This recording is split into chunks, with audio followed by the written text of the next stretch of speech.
allez, hop, voilà. Non, c'est encore une fois, et c'était des spécialistes. Ça sert à rien. Au bench, ça ne sert à rien. Je vous l'avais promis, on a fait la tier list au squat, on passe forcément sur le bench.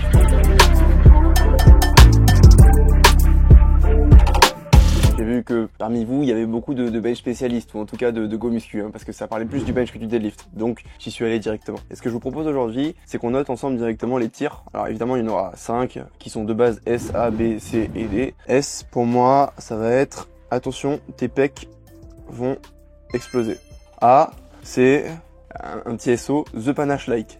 B, qu'est-ce que ça peut être B? C'est bien, mais pas trop bien non plus, tu vois. Donc, faut avoir un truc qui correspond. J'ai pour C, le bencher du dimanche. Et D, bah c'est pour deadlift spécialiste. C'est-à-dire qu'en gros, tu veux pas bench quoi. C'est les mecs sur Insta, on les voit, 50 vidéos, pas une seule vidéo de bench. On sait que ça bench 110 maximum. B, c'est, on va trouver un truc avec B. Bah ouais, c'est ça. Voilà, ça correspond très bien.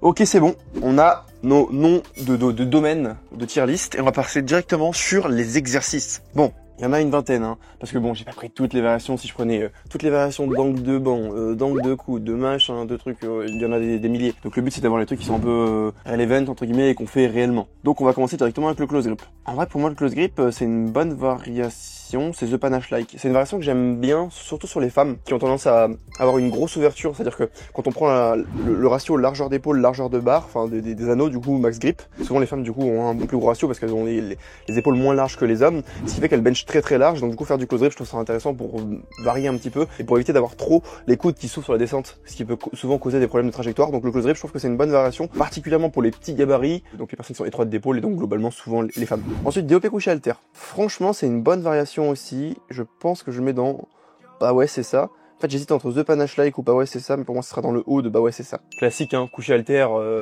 c'est vraiment un bon mouvement. Ça permet en fait de moduler un peu l'amplitude, notamment encore une fois pour les gros pontages. Donc souvent, bah encore une fois les femmes ou les gens qui pontent juste beaucoup, donc souvent les petits gabarits de manière générale. Ça permet en fait de pas être limité par là, je touche la poitrine, donc je peux plus descendre, mais pour descendre plus bas, donc d'augmenter l'amplitude et d'aller chercher des amplitudes qu'on n'irait pas en temps normal. Donc je trouve que c'est une variation qui est vachement utile sur les gens qui pontent beaucoup, moins sur les gens qui pontent moins, mais ça reste toujours utile.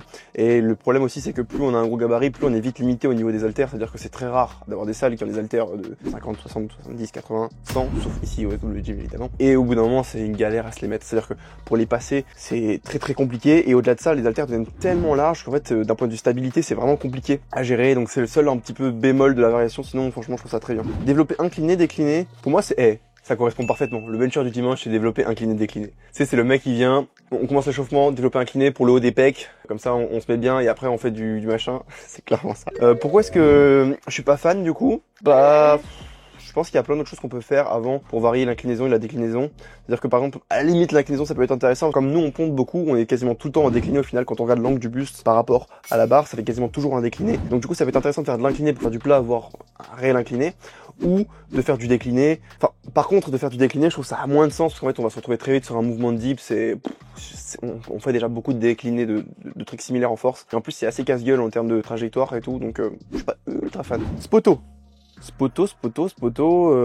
c'est une variation que j'aime bien. Dernièrement, je l'utilise pour certains des athlètes, ils se reconnaîtront, hein, Florent. En fait, j'utilise pour les athlètes qui ont tendance à sync trop fort. Il y a des athlètes qui ont commencé la force en faisant quasiment du sync instantanément et qui ont quasiment aucun contrôle de la trajectoire en bas du mouvement. Et du coup, je mets souvent du spoto juste pour réapprendre à bien bencher, à contrôler la trajectoire ici, à pas avoir complètement un drop et repartir en full leg drive et vraiment maîtriser un peu la charge. Parce que malheureusement, c'est un truc qu'on voit beaucoup chez les gens qui sync beaucoup. Ils perdent vraiment beaucoup de contrôle au niveau de cette amplitude du mouvement. Et je pense que c'est vraiment pas ouf parce que ça force à plusieurs choses. À avoir un énorme leg drive, donc souvent les fesses qui décollent, et si c'est pas les fesses qui décollent, en compétition, quand on a peut-être un banc plus dur, une pose un peu plus longue, ce genre de choses, on prend vite des clims, et au final les perfs entre l'entraînement et la comp, elles peuvent prendre 15-20 kilos. Donc si vous vous retrouvez un petit peu dans ce cas-là, franchement le spoto, ça peut être vraiment une bonne variation pour vous. Les chest press. Alors les chest press, pour moi c'est bah ouais c'est ça, mais ça sera en bas de bah ouais c'est ça. Ou non, en vrai, c'est bencher du dimanche. Franchement, la chest press, c'est la même chose. C'est le mec qui vient avec sa petite serviette, sa petite gourde à la salle, les trucs sur les mains, là. Et il se met sur la chest press et 10 séries de ça. Et hop, à la maison, tous les lundis. On va pas se mentir. Donc, en vrai, chest press, ça va être bencher du dimanche. C'est pas une mauvaise variation. Je pense que c'est intéressant pour rajouter du volume. Mais le bench, c'est vraiment un mouvement où on peut en faire beaucoup sans que ça cause trop de problèmes, trop de gêne. Donc, je trouve que, honnêtement, c'est pas ultra, enfin, c'est un des mouvements où les variations pour pouvoir surcharger le muscle, entre guillemets, comme le bell squat, ce genre de choses, ont vraiment le moins d'intérêt. Donc, j'aurais tendance à dire que c'est pas ultra utile, mais ça peut être intéressant, surtout si la chest press est bonne. Et en fait, c'est ça le problème. Trouver des chest press avec des bonnes trajectoires, comme on le voudrait pour optimiser le rapport tension-longueur, c'est pas évident. Bench pose. En vrai, bench pose, il y a moyen que ce soit dans S-tier. Ouais, c'est dans S-tier. En fait, la pause, c'est on est en compétition. Faire des pauses plus longues, c'est juste une manière de se préparer à ce qu'on peut avoir en compétition et globalement, renforcer le bas du mouvement. C'est un peu comme au terre, c'est toujours utile parce que ça permet d'être plus fort partout. Plus le début du mouvement sera facile, moins on va perdre sa position pour commencer le début du mouvement et donc plus on sera fort sur le mouvement de manière générale. Donc pour moi, les variations de pause, c'est toujours des bonnes variations, c'est spécifique et ça correspond vraiment à ce qu'on a besoin de faire dans le sport. Donc pour moi, ça fait vraiment partie des meilleures variations qu'on peut faire. Renfo biceps, je suis désolé Agatha. J'ai fait une vidéo, vous pourrez voir, avec Agatha qui dit le renfo biceps c'est S-tier pour le bench. Je suis désolé, pour moi ça va là. Je sais, je contredis la meilleure bencheuse au monde. Mais chacun son avis, c'est comme ça, les gars, c'est comme les caleçons, chacun a un. Je sais que l'expression de base c'est pas les caleçons. Vous savez, les avis c'est comme les trous. Tout le monde en a un. Mais je voulais pas dire ça sur YouTube, ça va être copyrighté. Pour moi, renfo biceps, franchement, c'est bien. Si tu veux flex, t'as des gros bras dans tes potes. En force, on s'en fout. J'ai dit les termes, je suis désolé, c'est comme ça. Tempo. Pour moi, c'est là. Non, là, comme ça. C'est en haut du The Panache Like. D'ailleurs, pourquoi The Panache Like? Je vous l'ai pas dit, mais The Panache, les gars, on est d'accord qu'il est bien fourni au niveau des pectoraux. C'est pour ça que on parle de bench, j'ai mis en A-tier.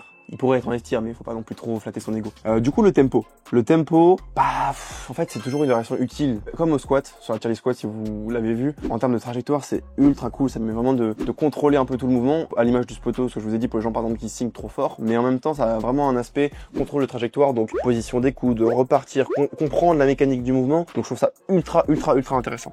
Les variations de grip. En fait, ça rentre un peu avec le close grip, mais pour moi, il y a plein de variations. Ça peut être du mid grip, du wide grip, du close grip. Donc en fait, pour moi, ça sera là, mais un peu en dessous du close grip, parce que close grip, c'est quasiment toujours une bonne variation, vu que quasiment tout le monde bench en max grip en force. Par contre, les autres variations, genre du wider grip ou du mid grip, enfin du wider grip surtout, j'aurais tendance à dire que c'est un petit peu en dessous du close grip. Donc je vais mettre là parce que c'est plus ou moins la même chose, mais c'est un peu en dessous pour moi, parce qu'il y a des variations de grip qui sont moins utiles que le close grip. Renfo dos. Allez, hop, voilà. Non, c'est encore une fois, et c'est deadlift spécialiste. Le mec qui fait du deadlift, il veut quoi? Des bras longs, donc il s'étire les biceps pour allonger ses bras. Je dis n'importe quoi. Et il fait le dos pour faire genre, c'est la puissance quoi. C'est grâce à ça qu'il deadlift beaucoup. Alors que non, il est juste, je suis moins spécialiste. Canage sur tout le monde. Mais bon, voilà, juste pour dire, le renfo dos, en fait, on a vu beaucoup de... Le dos n'est pas utile, c'est un antagoniste du mouvement de base. Lorsqu'on pousse, on pousse avec les pecs. Toutes les notions de ça permet de contrôler, de machin, c'est faux. C'est absolument pas vrai. À la limite, la seule chose que ça permet de faire, c'est qu'en bas du mouvement, si vraiment t'as un gros dos, entre guillemets, quand tu le contractes, t'arrives à poser un peu plus ou moins ton bras dessus, mais il faut s'appeler Ronnie Coleman pour que ce soit le cas, et quand bien même, c'est vraiment minime comme effet. Donc non, renfo dos, je suis désolé, je suis hater du renfo, deadlift spécialiste. Board press. Alors board press, du coup, c'est tout ce qui est cal, variation de cal. Pour moi, c'est c'est ça. En fait, c'est des variations qui peuvent être utiles pour certaines personnes. Je pense notamment, encore une fois, aux femmes qui ont peu d'amplitude. Ça permet vraiment de s'habituer à avoir une grosse charge et du coup, à maintenir la position en bas du mouvement malgré la charge, de pas se faire écraser, ce genre de choses. Sur des gens qui ont des grosses amplitudes, franchement, ça sert pas à grand chose, je trouve. Donc, j'aurais tendance à dire que ça, c'est ça parce que c'est très situationnel. Larsen, hop, ici. En vrai, c'est un peu une variation sous-cotée pour moi. Les gens se rendent pas compte à quel point le Larsen c'est utile. En fait, évidemment, on veut bencher avec un leg drive. On sait tous, ça nous rend plus fort. Mais je pense que c'est très important aussi de savoir bencher sans leg drive et juste d'accumuler beaucoup de volume sur du Larsen pour, encore une fois, d'un point de vue trajectoire, c'est ultra utile. On utilise beaucoup le leg drive pour renvoyer la barre sur l'arrière, c'est normal, c'est parti d'un bon bench. Mais je pense que c'est important de réussir à le faire sans leg drive pour comprendre cette mécanique de poignet, puis coude, poignet, puis coude. Ça, c'est pas un truc qui est ultra naturel de base puisque les gens ont tendance à bencher de manière très linéaire. Et pour moi, le Larsen, c'est un très bon exo éducatif pour ça. Écarté poli. J'ai fait une transition, j'ai fait un 0 à 100. Écarté poli, c'est là. En fait, c'est du renfo. Les gars, faire ça là pendant 30 minutes devant le miroir, ça sert à rien à part vous regarder en mode ah ouais, j'ai les pecs congestionnés, je suis bien aujourd'hui, ça vous rendra pas plus fort. Donc pour moi, c'est là écarté poli. Franchement, ça sert à rien à part flatter un peu son ego, ce que je peux comprendre. Hein. Mais là, on fait une tier list pour devenir balèze et pour devenir fort. Ça ne sert à rien. Bench sans pontage. Franchement, c'est plus haut. Pour moi, en fait, c'est au niveau du développé couché halter. Un peu en dessous, parce qu'en vrai, c'est un peu compliqué à faire. En fait, c'est compliqué d'enlever son pontage sans perdre sa position et potentiellement se faire mal. Alors que le développé couché halter, en fait, tu peux descendre indépendamment de comment tu places tes épaules et du coup avoir plus d'amplitude. Parce que l'intérêt du bench sans pontage, c'est ça, d'avoir un peu plus d'amplitude. Donc c'est une manière moins safe de faire du développé couché halter, globalement, parce qu'on peut très vite mal se placer et du coup se faire mal les épaules si on n'a pas l'habitude. Alors que le développé couché halter, c'est une variation carrée, y a pas de problème. Floor press. Floor press, c'est chimique, hein. Les gars, floor press, c'est chimique, hein. Bencher du dimanche, je vais rajouter, hein. Chimique. Voilà. En fait, le floor press, c'est ultra chimique, c'est très compliqué à faire, faut rester au sol. Du coup, ça nous oblige à nous arrêter au-dessus de la depth. Et en plus, en termes de trajectoire, c'est compliqué, parce qu'une fois que les coups de touche, la barre a souvent tendance à partir. Franchement, c'est une variation un peu éclatée, hein. On va pas se mentir. C'est comme du board press, mais en moins bien, en moins stable, et pas spécifique, parce qu'en plus, tu fais du Larsen comme t'es sur le sol, et t'es moins stable au niveau de tes épaules. Donc, je trouve ça pas ouf. Slingshot band. Je suis désolé, Clara, si tu regardes cette vidéo. ça va dans chimique. Je trouve que c'est une version moins bien du board press parce que t'es vraiment énormément impacté dans ta trajectoire par le slingshot, comment est-ce qu'il place tes coudes, s'il te les tire, s'il te les fait rentrer, si tu veux l'écarter pour bien l'utiliser, enfin c'est des choses qui sont vraiment complexes et pour moi en fait, de manière générale, l'overload c'est pas souvent utile. Alors ça l'est pour certaines personnes, hein, parce que la preuve justement, je parle de Clara, avec une des adeptes que je suis, je l'utilise. Donc, c'est pas parce que je le mets là que je considère que personne ne doit le faire, parce que j'ai eu des commentaires derrière comme ça sur la dernière variation. Il y a des trucs qui sont chimiques, il y a des trucs qui n'ont aucun sens, mais c'est toujours pareil. Quand on part dans le principe de l'individualisation, il y a des trucs qui de base n'ont aucun sens, qui en ont beaucoup plus tout à coup. Pour moi, ça reste chimique, mais je l'utilise sur certaines personnes, donc c'est chimique.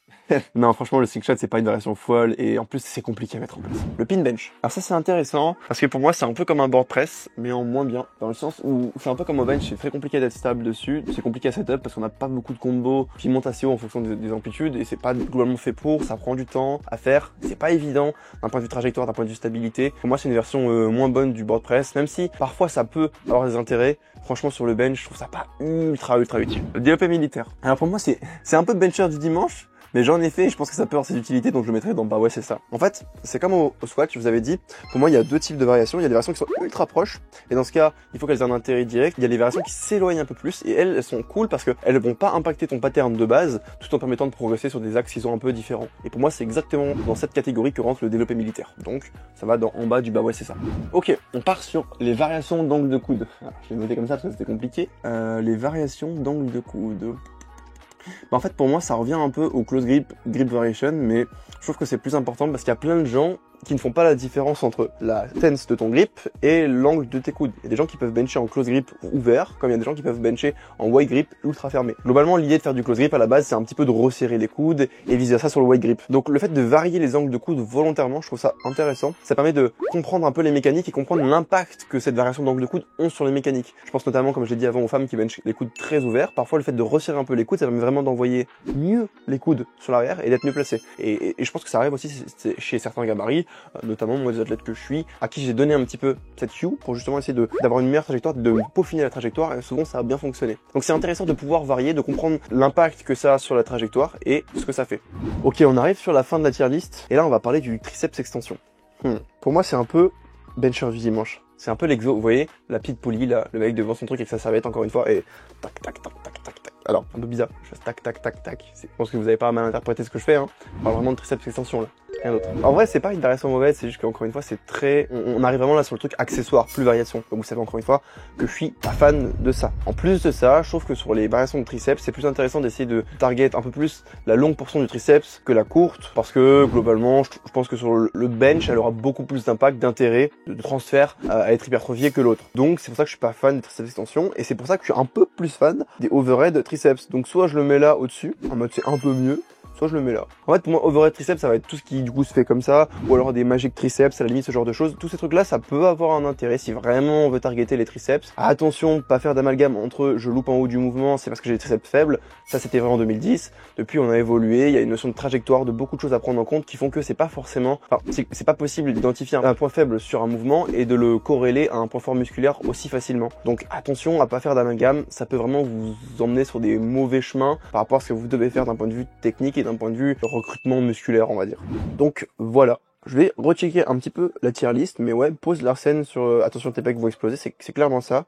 Tout le renfort en bas. Non, en vrai, je suis content, cette tier list pour moi est bonne. Alors encore une fois, je n'ai pas fait toutes les variations, vous vous doutez bien que c'est ultra long, il y en a beaucoup trop. Mais j'ai quand même cover la plupart des variations que je pense utiles. Dites-moi hein, si c'est pas le cas, encore une fois, je peux y répondre dans les commentaires. Et j'ai une petite question pour vous, parce qu'en vrai c'est une question que je me posais en regardant les variations. Pour vous, quelle est la variation la plus utilisée en power? Genre en mode la variation que vous voyez partout. Je trouve ça intéressant. J'ai ma petite idée. En vrai, je pense que les plus grosses variations qu'il va y avoir, ça va être du pause, hein. Sur 2-3 CT, on en voit beaucoup.